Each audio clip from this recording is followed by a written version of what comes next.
Hello everyone, welcome to Eduta. So किसी भी examination की प्रिपरेशन से पहले हमारे पास होने चाहिए इंपॉर्टेंट टॉपिक्स और प्रीवियस ईयर क्वेश्चंस, ताकि हम समझ सकें कि पेपर कैसा आता है और किन इंपॉर्टेंट टॉपिक्स पे आपको फोकस करना है। तो आप इस वीडियो के डिस्क्रिप्शन में लिंक देख सकते हैं ई बुक्स का, उसे आप डाउनलोड कर सकते हैं and then you will get to know कि कौन से इंपॉर्टेंट टॉपिक्स हैं, प्रीवियस ईयर क्वेश्चंस कौन से हैं। तो चलिए स्टार्ट करते हैं with today's topics for 10 minute a day series, that is incorporation of an LLP, limited liability partnership जो होता है उसकी इनकॉर्पोरेशन के बारे में बात करते हैं। तो एलएलपीज को लेके जो एक्ट है हमारे पास वो है लिमिटेड लायबिलिटी पार्टनरशिप एक्ट 2008। तो जो भी यहाँ पे सेक्शंस मेंशन्ड है ये एलएलपी जो एक्ट 2008 है उससे रिलेटेड है। आपका जो बीआर बिल का पेपर है उसमें कुछ टाइम से सेक्शंस भी पूछे जाने लगे हैं, तो please focus on the sections also. So the incorporation of an LLP requires specific documents. तो अगर आपको एक एलएलपी को इनकॉर्पोरेट करना है, स्टार्ट करना है, एस्टैब्लिश करना है, तो आपको कुछ डॉक्यूमेंट्स जमा करवाने पड़ते हैं with the registrar of companies. So section 11 जो है एलएलपी एक्ट का वो इसके बारे में बात करता है। तो अगर आपको एक एलएलपी को इनकॉर्पोरेट करना है तो दो या दो से ज्यादा लोग मिलके कोई लॉफुल बिजनेस करते हैं प्रॉफिट कमाने के लिए, और ये जो लोग हैं उनके नाम इनकॉर्पोरेशन के डॉक्यूमेंट में भी होने चाहिए कि ये लोग मिलके एक बिजनेस स्टार्ट कर रहे हैं। सो जो भी आपके इनकॉर्पोरेशन के डॉक्यूमेंट्स की जो भी रिक्वायरमेंट है वो रजिस्ट्रार के पास आपको फाइल करने होते हैं। एडिशनल रजिस्ट्रार भी हो सकता है, डेप्यूटी या असिस्टेंट रजिस्ट्रार भी हो सकता है जिसके पास आपको ये डॉक्यूमेंट्स फाइल करने हैं। और साथ में आपको जो प्रिस्क्राइब्ड फीस है वो भी आपको जमा करवानी पड़ती है। और जिस जगह पे आपका एलएलपी का रजिस्टर्ड ऑफिस है, ठीक है, वहीं पे आपको फाइलिंग करनी है। तो LLP's registered office must be located within the state where it is filed. तो अगर हरियाणा के रजिस्ट्रार के पास फाइल किया तो हरियाणा में आपका इसका मतलब है कि रजिस्टर्ड ऑफिस है। तो आप इनकॉर्पोरेशन डॉक्यूमेंट के साथ साथ आप प्रिस्क्राइब्ड स्टेटमेंट भी फाइल करते हो, और इस स्टेटमेंट में आपका advocate, company secretary, chartered accountant या फिर कॉस्ट अकाउंटेंट जो है, जो आपके साथ एंगेज रहा है एलएलपी फॉर्म करने में, वो भी अपनी एक स्टेटमेंट देगा जिसमें वो ये कंफर्म करेगा कि हाँ, इस एलएलपी को एस्टैब्लिश करने के लिए जो भी डॉक्यूमेंट्स की रिक्वायरमेंट थी, लीगल रिक्वायरमेंट्स थी, हमने फुलफिल करी है। तो ये एक स्टेटमेंट भी साथ में ऐड करी जाती है। सो जो आपका इनकॉर्पोरेशन डॉक्यूमेंट होगा वो एक प्रॉपर फॉर्म में होगा, उसमें एलएलपी का नाम होगा, एलएलपी का प्रपोज्ड बिजनेस, एलएलपी का रजिस्टर्ड ऑफिस, फिर state the names and address of the persons जो इनकॉर्पोरेशन के बाद पार्टनर्स बनने वाले हैं, उनका नाम और एड्रेस होना चाहिए। जो डेजिग्नेटेड पार्टनर्स होते हैं एलएलपी में, डेजिग्नेटेड पार्टनर्स होते हैं मिनिमम दो, उनका नाम एड्रेस भी होना चाहिए। और जो भी इंफॉर्मेशन जो भी डिमांड की जाए अंडर द एलएलपी एक्ट वो आपको सारी फाइल करनी पड़ती है, जिसके बाद ही आपको इनकॉर्पोरेशन का सर्टिफिकेट मिलता है। अगर कोई पर्सन जानबूझ के या फिर कोई भी ऐसी इंफॉर्मेशन देता है जो उसको पता है फॉल्स है या वो खुद नहीं मानता कि सच है, अगर ऐसी कोई भी झूठी इंफॉर्मेशन आप लिखते हो, फाइल करते हो, तो फिर 2 साल तक की सजा हो सकती है, कम से कम 10,000 का फाइन लगता है, और ये फाइन बढ़ा के 5 लाख रुपए तक का भी फाइन लग सकता है। तो कुछ भी आपको झूठी स्टेटमेंट नहीं देनी है। सो अगर आप ये सारी कंप्लायंसेस जो सेक्शन 11 की हैं फुलफिल कर देते हो, तो सेक्शन 12 आपका ये बोलता है कि जो रजिस्ट्रार है वो आपकी इनकॉर्पोरेशन की जो डॉक्यूमेंट्स है एक्सेप्ट कर लेगा if clause A of section 11 subsection 1 is not compliant with, the registrar must act within 14 days। तो किसकी बात करें हम यहाँ पे, ये वाले जो रिक्वायरमेंट्स है कि कम से कम दो लोग होने चाहिए, उनका इनकॉर्पोरेशन डॉक्यूमेंट का सब्सक्रिप्शन होना चाहिए। अगर ये रिक्वायरमेंट फुलफिल नहीं होती है तो रजिस्ट्रार को 14 दिन के अंदर अंदर एक्ट करना है।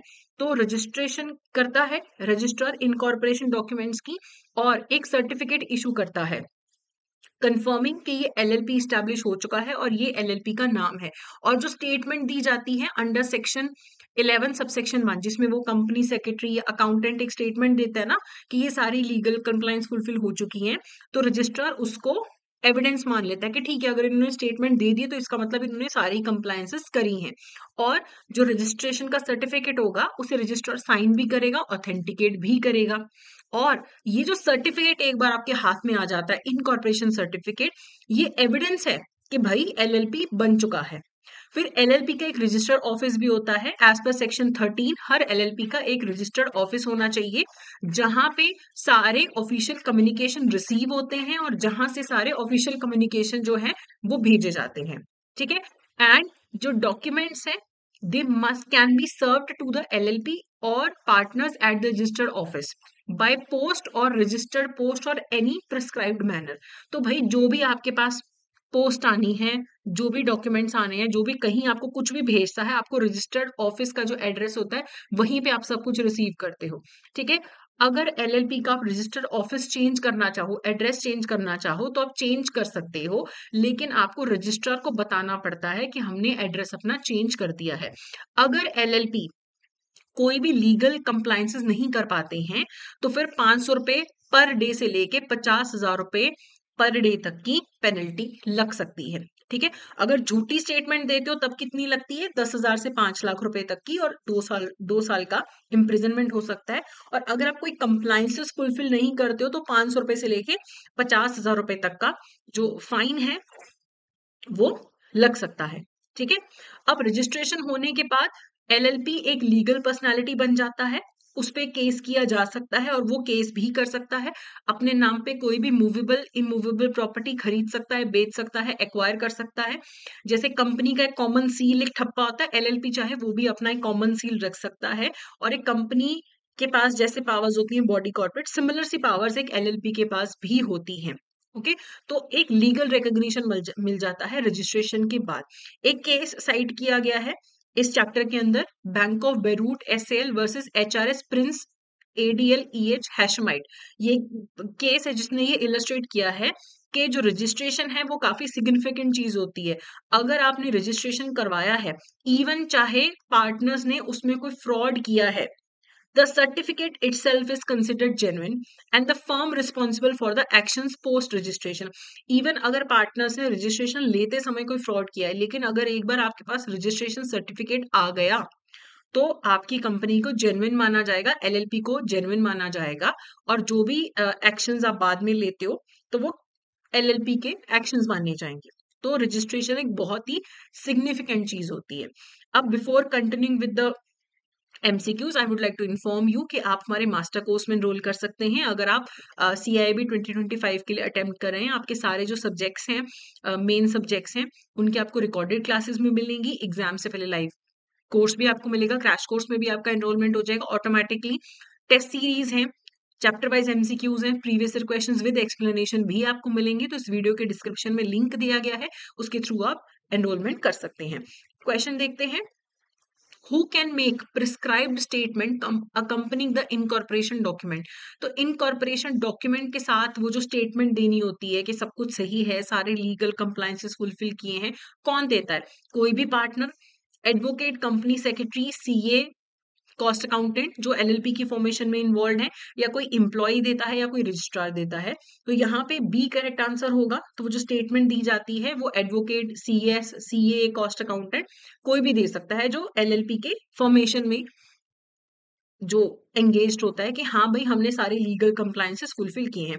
What is the maximum penalty amount that an LLP or its partner may be liable for if they fail to maintain a registered office? तो अगर वो रजिस्टर्ड ऑफिस अपना नहीं मेंटेन कर पाते हैं, ठीक है, और या लीगल कंप्लायंसेस नहीं करते हैं, तो कितने तक का फाइन लग सकता है? 50,000 रुपीज तक का फाइन लग सकता है। तो यह था हमारा आज का सेशन। सो आई होप ये इन्फॉर्मेशन आपके लिए हेल्पफुल रही होगी। That's it for today. Thank you so much.